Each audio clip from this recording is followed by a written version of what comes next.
Hindi napigilan ng Defense Secretary Voltaire Gasmin ang magtaka kung bakit hindi nagbabago ang bilang ng mga missing persons na naitala sa NDRRMC. Sa kabila ng halos araw-araw ay may mga nare-recover na 20 hanggang 30 mga bangkay ang mga autoridad.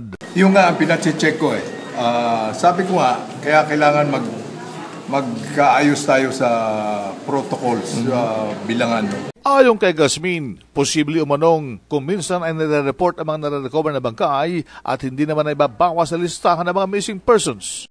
Kung minsan kasi naibibigay na ganyan, hindi minaminus. Dapat minaminus mo yung missing kung kasama siya dun sa listahan ng missing. Kung na-identify siya. Tsaka iba pa yung identified tsaka unidentified. Karamihan nung una, unidentified. But kasi mabaho na, naagnas na, nag-mass grave.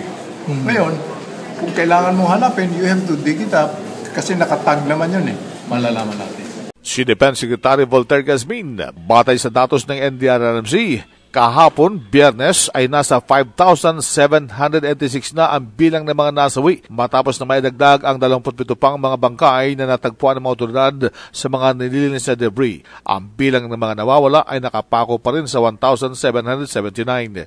Yan ang DCRH News sa Campo Aguinaldo. RH 911, Bing Formento, naglilingkod sa pagbabalita.